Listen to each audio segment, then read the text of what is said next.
Impression छोड़ जाती। Target चाहे कितना भी टफ क्यों ना हो, कितना भी मुश्किल क्यों ना हो, लेकिन अगर मुसलसिल कंसिस्टेंसी के साथ अगर हम काम करें तो वो चीज अचीवेबल होती है and we can leave impression on that. दूसरी तरफ अगर short term point of view से अगर हम सोचे तो उसकी मिसाल कुछ ऐसी है कि एक फ्लोर है और उसके ऊपर एक टैंक, पूरा टैंक अचानक उसके ऊपर उंडेल दिया गया। फ्लोर के ऊपर टैंक भर पानी अचानक उसके ऊपर उंडेल दिया गया। क्या होता है, 10 मिनट में पानी जिधर का उधर, और 10 मिनट में ना सिर्फ पानी बह जाता बल्कि सूख जाता, फ्लोर फिर जैसे के वैसा। और वही बात है कि तकरीबन स्टूडेंट जो ये बोलते हैं कि हम वन नाइट बैट्समैन हैं, आमतौर पे ये कहावत कि we are one night batsman, हम ज्यादा टाइम हमको चाहिए ही नहीं, कितना भी टफ सब्जेक्ट क्यों ना हो। एक रात 4 घंटे 4 यूनिट, 5वीं यूनिट को तो छोड़ ही दीजिए, ऑप्शनल यूनिट रहती हो, चॉइस के अंडर छोड़ दी जा सकती। 4 घंटे 4 unit, surely I will be gaining 75%, 80%। ये जो कॉन्फिडेंस होता है, it's fine, I appreciate your confidence, I appreciate your short term memory, but remember that is not permanent and that will not leave any impression on. So in that situation, always something which is very preferable is long term preparation. एक चीज। दूसरी चीज, हर student को अपना exam tough मालूम होता, और हर student तालिब इल्म को उसके अपने स्टैंडर्ड का जो एग्जाम होता है, it is something very tough. School के बच्चे को भी अगर हम पूछें कि भाई एग्जाम में how are you feeling, he will say I am very tensed. Engineering के स्टूडेंट को भी अगर हम पूछें, सिंसियर इंजीनियरिंग स्टूडेंट को भी अगर हम पूछें कि भाई what do you say, you have exams ahead, how are you feeling, तो वो बताएगा कि बहुत टाइट हो गई, बहुत टेंस्ड हो, काफी सारी चीजें कवर करनी है, सिलेबस बहुत वास्ट है, ये चीजें हमारे सामने आती हैं। That means examination is something which is very tough and challenge for every person. और कई मर्तबा जब हम प्रिपेयर करते रहते हैं, there are many concepts which looks impossible at the time of preparation.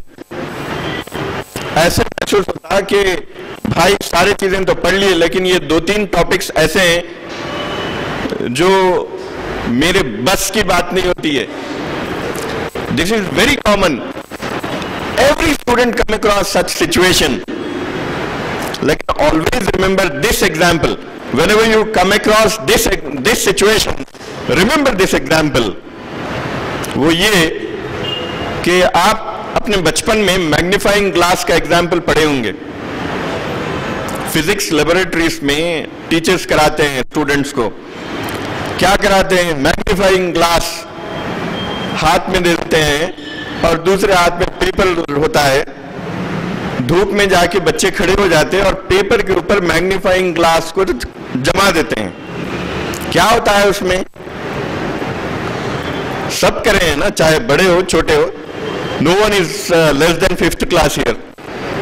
What do you observe, if someone stands in sunlight holding a magnifying glass over a paper, what happens, it Burns.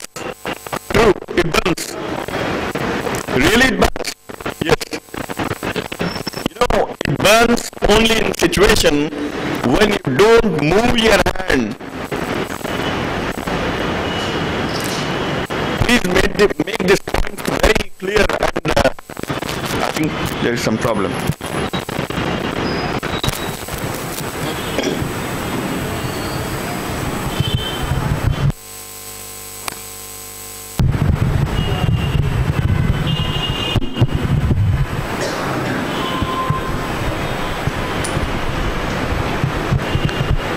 burns. But it burns only in situation when you don't move your hand. Neither the hand in which you are holding magnifying glass, nor the hand in which you are holding the paper. The point of focus should remain constant, then only it burns.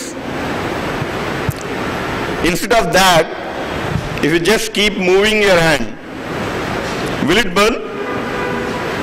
Though the paper is very thin, dry paper, very thin, but still you are moving like this, will it burn? No. हमारे अपने ज़हन की हालत भी वैसी ही होती है। जब हम किसी चीज को अपना टारगेट के तौर पे ले लेते हैं, चैलेंज के तौर पे एक्सेप्ट कर लेते हैं, हमको चाहिए कि हम इतना ज्यादा उस पर फोकस करें और इतना ज्यादा इस्तिकामत के साथ फोकस करें उसके ऊपर कि वो डाइजेस्ट होने तक, वो मेमोराइज होने तक दीवानावार जुनूनी तौर पर बार बार उसी फॉर्मूलास को, उसी कॉन्सेप्ट को, उसी डायग्राम को, उसी थ्योरम को बार बार सोचें, then certainly you can learn. Entire syllabus is possible with every student, subject to the condition he should know how to learn. And key to success is how consistently you are focused towards your subject. This is very fair point. तो यहाँ पे जो बात बताई गई, यहाँ पे जो बात बताई गई, एक तो ये कि आप अपने जहन में जो चीज को पॉसिबल समझते हैं वही चीज होती है। Whenever you think something is possible, then that do happens. That is possible. So in this particular situation, the very important aspect is, before you start preparing for exams, always remember the syllabus you are going to study is not tough. Or if it is tough, no problem. But remember, this is not impossible.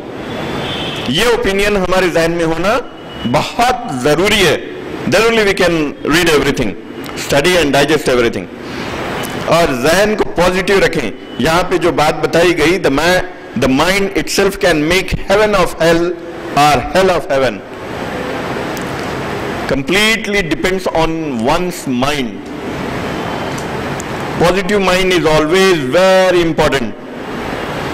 दूसरी अहम चीज जो आपके सामने लाना है वो ये, हमेशा ये चीज को हम महसूस करते हैं कि आम दिनों में जब हम पढ़ते हैं तो कुछ कॉन्सेप्ट्स थोड़ी देर के बाद हमको याद हो जाते हैं, लेकिन एग्जाम्स के सामने ऐसा लगता गोया हमारा जहन जो है 10 times or more than 10 times it is working in a faster rate. That is true. It is only because your focus is confined only to your target at the time of exam. जैसा मैंने बात बताई, magnifying glass लेके paper के ऊपर अगर हलाते रहे, movement अगर रहा तो it never Burns. In front of exam, you remove all disturbing or all miscellaneous personal apart from your studies, all thoughts away from your mind, and you just focus on your target. That is the reason your mind works in a faster rate in front of exam rather than in normal days. यहाँ पे कुछ brain speeds बताएंगे हैं, बिलखुसूस ये जो नीचे का pulse बताया गया, ये नॉर्मल इंसान अगर सो रहा है तो इतना normal with very few frequency इस तरीके से होता है, लेकिन नींद की हालत में जब कभी भी इंसान कोई ख्वाब देखने लगता है, when he is dreaming, the brain pulse become faster. उसी तरीके से कुछ और पल्सेस बताए गए हैं. This is something when you are idle, this is something when you are relaxing, and this is something when you are very alert and working hard. So examinations के period में ये जो फर्स्ट पल्स को बताया गया, which is very frequently, बहुत speed level पे जो चलती है उस तरह से होता है, because you focus, you work very fast, you are very attentive, you are alert and you are focusing only on your target. That is the reason it looks as if your brain is working in a faster and better way than in normal days. एक ये जो slide है, इस slide के ऊपर अगर आप अच्छी तवज्जो दें तो दिस स्लाइड इज की ऑफ एंटायर लेक्चर. ये स्लाइड अगर आप समझ जाएं तो काफी है आपके लिए. आमतौर पे जब कभी भी हम अपना स्टडी शुरू करते हैं तो होता ये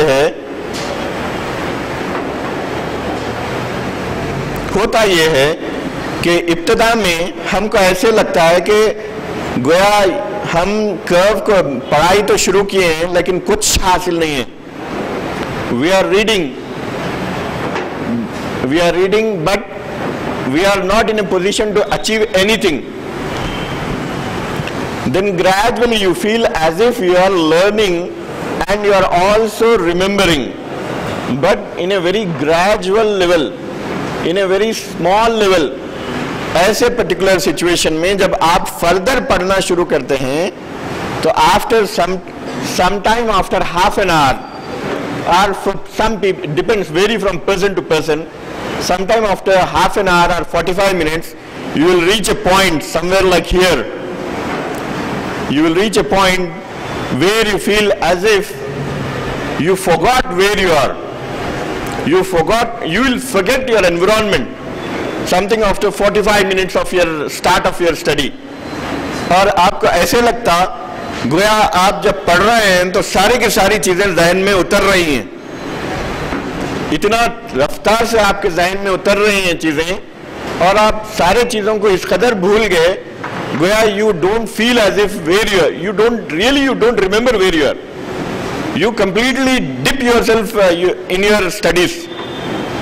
तो ये जो पॉइंट है, इस पॉइंट को particularly this point where you will be learning in a maximum level. See this slide this is the point of optimal study. ये जो घूम रही है चीज, ये जो पॉइंट है that is optimal study. हर इंसान का ज़हन का पल्स ऐसे ही होता है. स्टार्टिंग में ऐसा लगता है कि मैं पढ़ तो रहा हूं लेकिन मुझे चीजें याद नहीं हो रही. उसके बाद ऐसा लगता है कि मैं जो पढ़ रहा हूं मुझे समझ में आ रहा है. इसके बाद ऐसा लगता है कि मैं जो पढ़ रहा हूं वो तकरीबन चीजें मुझे याद रह रही हैं. एक पर्टिकुलर पॉइंट ऐसा आता है जिसको ऑप्टिमल या ऑप्टिमम स्टडी या ऑप्टिमल पॉइंट कहते हैं.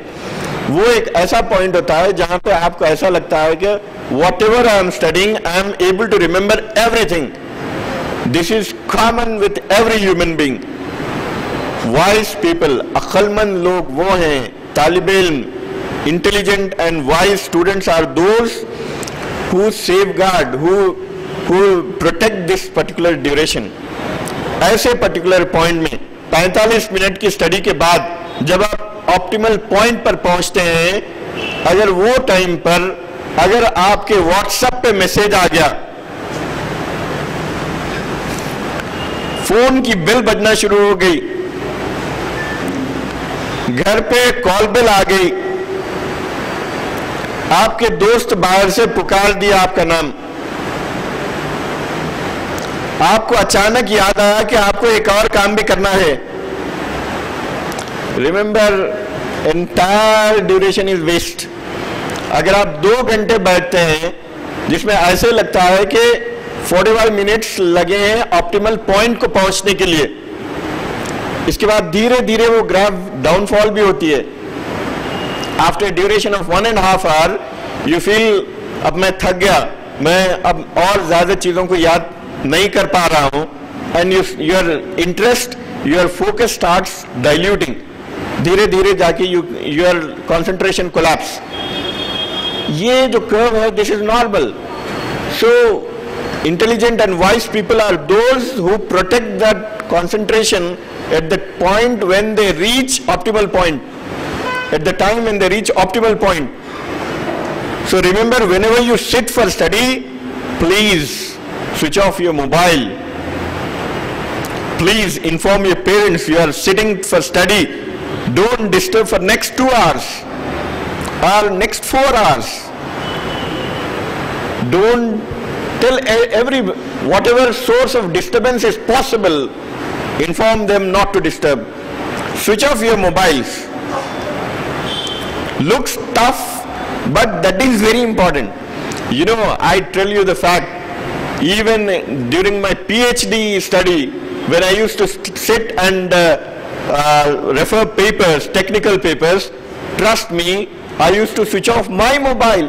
Though I was working as an assistant professor in Osmania University, and PhD is not a small study, हम लोग कितना भी टाइम ले सकते हैं, but still to protect my concentration, even I used to switch off my mobile.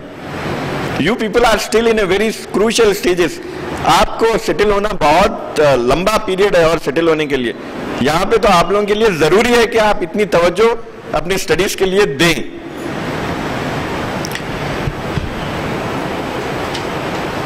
Success का formula के तौर पे यहाँ पे जो बात बताई गई ये स्लाइड में, वो ये कि पॉजिटिव एटीट्यूड रहे और हार्ड वर्क हमारे अंदर ज्यादा रहे.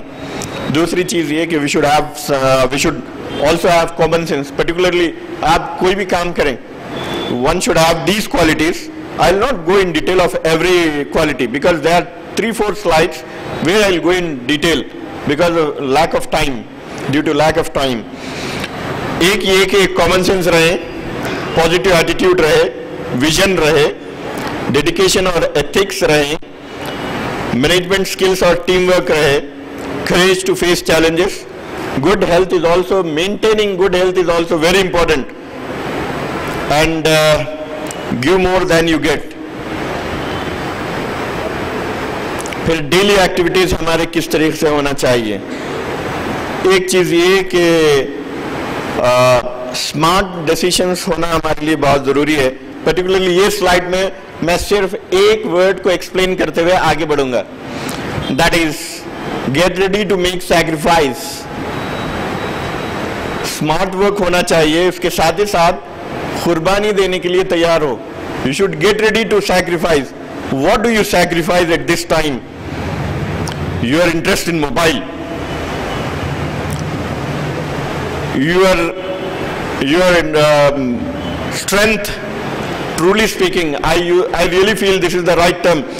Your strength to switch off your mobile, put your WhatsApp silent, or because that really comes under a sacrifice. Today, watching, just checking the messages of WhatsApp is very interesting thing, job for us. दिन में सबसे ज्यादा आज अगर हम करते हैं कोई काम, वो व्हाट्सएप के मैसेजेस चेक करना. I don't want to go in detail due to lack of time, but sacrifice करना यानी वो सारे काम जिसमें आपको दिलचस्पी है और वो दिलचस्पी की वजह से आपका एजुकेशन फोकस अगर डैमेज हो रहा है तो you have to sacrifice those things.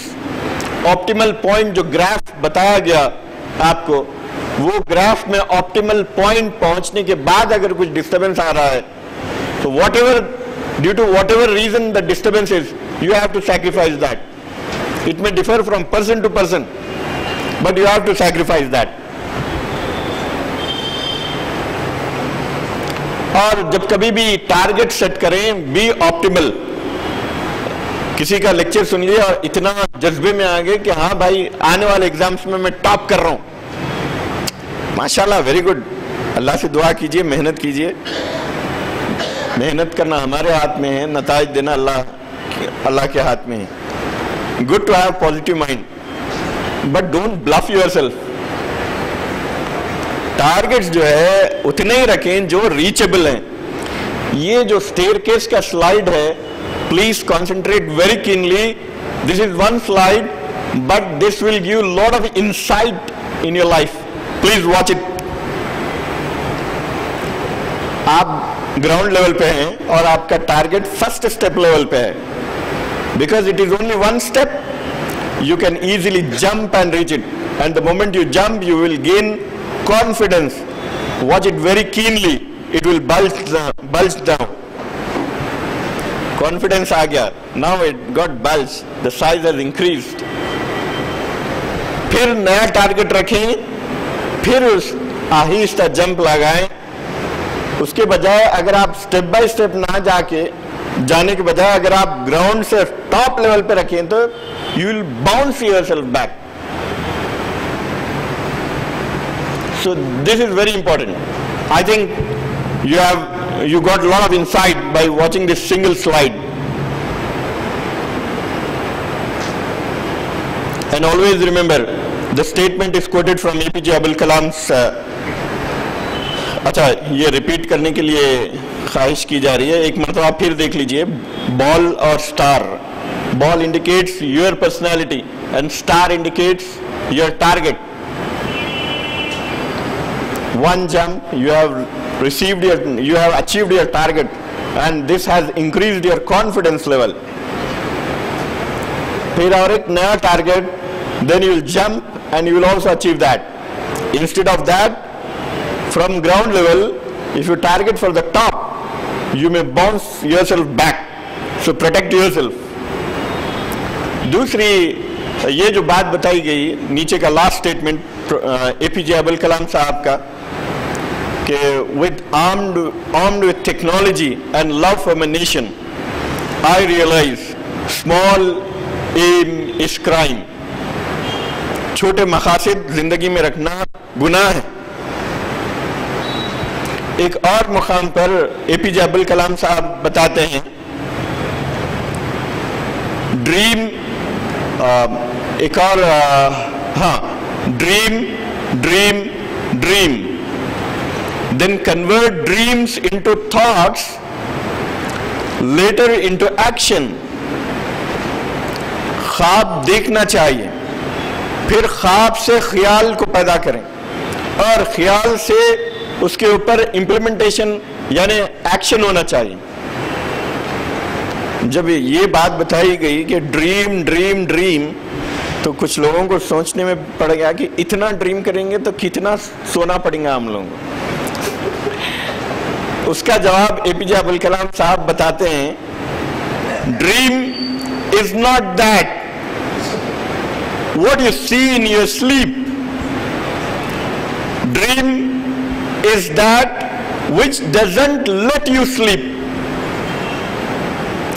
ख्वाब वो नहीं होते जो नींद में देखे जाते. ख्वाब तो वो है जो आपको सोने नहीं देते. That is dream. प्लानिंग के ताल्लुक से एक बात बहुत इंपॉर्टेंट है, वो ये कि we have to plan in two way. That is long term plan and short term plan. Long term plan हो सेमेस्टर लेवल का या एनुअल लेवल का, और micro level short term plan daily. सुबह उठे शाम तक क्या करेंगे, शाम में पढ़ने बैठे तो उठने तक आप कितना पढ़ेंगे. Short term plan can be even for an hour. Long term plan should be of 1 semester or 1 year. Time is very short. I'll just refer a couple of points. ये जो स्लाइड है इसमें बहुत इंपॉर्टेंट चीज जो बताई गई वो ये कि हम जब रेफरेंस बुक्स को पढ़ते हैं तो पढ़ने का तरीका क्या होना चाहिए. सिर्फ एक सारे पॉइंट्स इंपॉर्टेंट है, but due to lack of time I just quote one point. वो ये, reading one book twice is better than reading 2 books once. Fine, I'll not go in detail.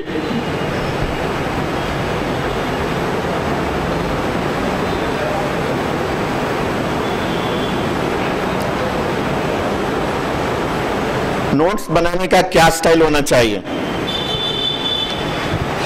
Text book अगर 100 pages की, for example text book अगर आपकी 500 pages की है, 500 pages को जब आप पढ़ते हैं पहली मर्तबा तो आराम से पढ़ें, समझते हुए पढ़ें, और जब आप पढ़ते हैं तो इमीडिएट अपने वर्ड्स में उसकी समरी नोट्स की शक्ल में लिख लें।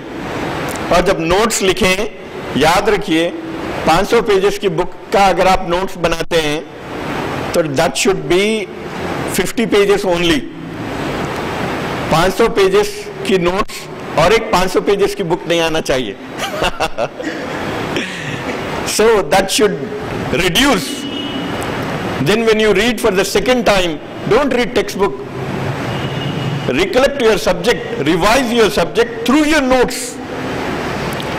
From 50 pages, reduce to 10 pages. From 10 pages, reduce to 2 pages. On the day of exam, you should not pick your textbook. You should not pick 50 pages notes. You should not pick 10 pages notes. You should pick only 2 pages notes. Certainly, you will be having only points, tips. So in that situation, zip, unzip. सब heading देख के आपको पूरा concept याद हो जाना चाहिए कि this mean that.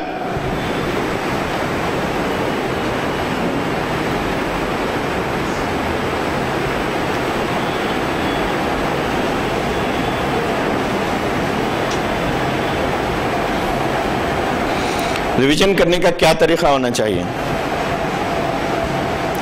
एक मर्तबा जब आप पढ़ लेते हैं, समझ जाते हैं, तो किताब को बंद कर देना चाहिए और सेल्फ रिकलेक्ट करने की कोशिश करना चाहिए डिटेल में, विदाउट मिसिंग एनी पॉइंट। अगर कोई पॉइंट मिस हो रहा है, nothing wrong, open one more time, see what you are missing, then try to remember that and repeat this until you become perfect in remembering everything. How many revisions? This is very important. Revision करने के खास points, शायद ये चीज़ बताने के बाद एक और स्लाइड डील करके मैं रोक दूंगा क्योंकि मेरा टाइम खत्म हो रहा है। रिविजन कब होना चाहिए? Always remember, this is very important. आमतौर पे हम लोग तवज्जो नहीं देते। जब कभी भी हम क्लासरूम में हो और फर्स्ट सेशन चल रहा है, फर्स्ट आवर चल रहा है, अगर फॉर एग्जांपल बायोलॉजी का क्लास चल रहा है, जो ही सेशन खत्म हो जाता, टीचर जाते हैं और दूसरे टीचर आते हैं। The moment teacher leave the classroom, the time is not to refresh ourselves. Silent, खामोशी के साथ स्टेप बाय स्टेप याद करें कि टीचर क्लासरूम में आए, ये जोक कट करे, इसके बाद चौक लिखे, ये सब हेडिंग्स लिखे, ये टाइटल लिखे, और ऐसे ऐसे ऐसे फ्लो में एक्सप्लेन करते हुए गए। This is very important. दूसरा, when should be second revision? ये जो है मैथ, फिजिक्स, केमिस्ट्री, बायोलॉजी, ये तमाम सब सेशंस के बाद ये होना चाहिए। दूसरा रिवीजन कब होना चाहिए? दूसरा revision next day, before your teacher comes, same subject, before your teacher comes, कल क्या पढ़ाए थे टीचर? टीचर आए, हम लोगों को रिफ्रेश करने के लिए ये जोक कट किए, इसके बाद में ऐसे अंदाज में सब हेडिंग्स लिखे, फिर ये टाइटल लिखे, फिर ये फ्लो में एक्सप्लेन करते हुए चले गए। This is second revision. When should be the third revision? We all feel we are very smart. ये पता नहीं क्यों ये चीज आजकल खास तौर पे देखी जाती। No one agrees that he is not smart.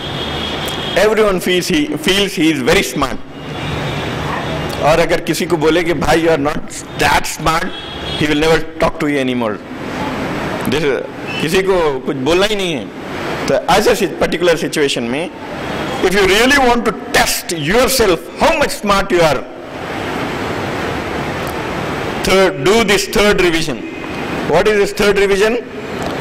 Third revision is on Sunday. What you have to do on Sunday? Visit some nearby park. Oh really? So interesting. But what you have to do in the park? सुकून से ठंडी pleasant माहौल में बैठ जाइए, बैठ के थोड़ी देर के बाद शुरू कीजिए रिवीजन। कैसे? मंडे को फर्स्ट सेशन बायोलॉजी था। बायोलॉजी को टीचर आए, आके ये सब हेडिंग्स लिखे, ये टॉपिक था और ये फ्लो में बोलते हुए चले गए। सेकंड जो आवर था वो मैथमेटिक्स का था। मैथमेटिक्स के टीचर आए, मंडे ये क्लास ये टॉपिक डील करे, ये 3 प्रॉब्लम्स करवाए। फर्स्ट प्रॉब्लम ये था, ये पर्टिकुलर फार्मूलास इस्तेमाल हुए, ये LHS is equal to RHS, इस ये फ्लो में एक्सप्लेन करते हुए गए। फर्स्ट वन ये था, सेकंड वन ये था, थर्ड वन ये था। इस तरह से फिजिक्स के टीचर आए, केमिस्ट्री के टीचर आए, ये मंडे हो गया। फिर ट्यूसडे ऐसा हुआ, वेंसडे ऐसा हुआ, थर्सडे ऐसा हुआ, फ्राइडे ऐसा हुआ, सैटरडे ऐसा हुआ। Third revision. When should be final revision? Final revision should be before your exam. Complete ये ऐसा ऐसा ऐसा ऐसा ऐसा. Do these revisions. Check your smartness.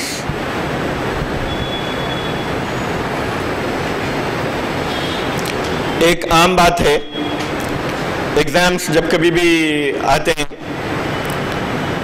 Automatically कितना भी कूल मेंटालिटी, कितना भी टेक इट लाइट लेने वाला स्टूडेंट क्यों ना हो, कितना भी एंजॉयिंग एटीट्यूड रखने वाला स्टूडेंट क्यों ना हो, he start feeling panic, frustration.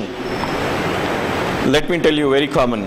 एक मरतबा ऐसे ही मैं लेक्चर दे रहा था, क्वेरी सेशन में एक स्टूडेंट उठ के पूछे कि एग्जाम्स के सामने एक फ्रस्ट्रेशन लेवल का डेवलप होता है, how to control that. I said never try to control that. If you control that, then you cannot prepare for your exam at all.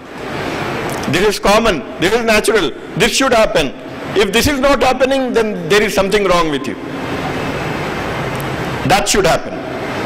And always remember, in that particular situation, kya? This is natural, and always remember this particular example, that is, ज़मीन का एक particular specific level होता है, वो particular level पे इंसान क्या करता है, they apply some pressure and develop some temperature in that layer, and whenever that layer burns, the burned part of that layer is considered as a coal, and there are some little positions, little points, कुछ खास points होते हैं जहां पर वो pressure और temperature को tolerate करती जमीन, और वो जो हिस्से हैं वो जल नहीं जाते, वो कोयले में तब्दील नहीं हो जाते, और चूंकि उतना हार्ड सिचुएशन को भी टॉलरेट करते हैं, they become very hard and tough and stiff, and they are considered as diamonds. First thing, frustration is common and natural. Second thing, how much you tolerate that frustration and prepare for your exam in a better manner, that shows whether you are moving towards to make your personalities as diamond in the society, or drop your personalities like a coal which has no value compared to diamond.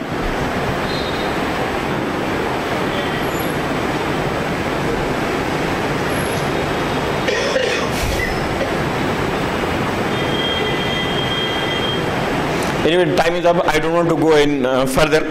We'll stop here. अगर अज़ान होना शुरू हो गई तो that will be completely stopped in the middle of our discussion. I thank the organizers for giving this opportunity. अल्लाह से दुआ है कि अल्लाह ताला हमको हमारे एग्ज़ाम्स में मदद करे, और ना सिर्फ दुनियावी एग्ज़ाम्स में, अल्लाह ताला हमको दुनिया और आखिरत के एग्ज़ाम्स में दोनों पर हमको तवज्जो देने की तौफीक अता फरमाए, मदद फरमाए. और मालिक, हमारा तो बस मेहनत करना काम है, लेकिन कामयाबी देने वाले सिर्फ आप हैं. हम पर रहम कीजिए और हम पर अपनी रहमत से कामयाबी अता फरमाइए। आमीन। आखिर दान अल्हम्दुलिल्लाह रब्बिल आलमीन। कोई अगर सवाल हैं तो पूछ सकते हैं।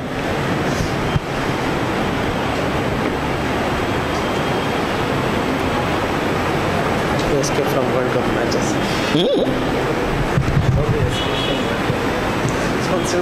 It's depends on how it is hard for me. Any question? There is only two situations. Okay, fine. और एक माइक।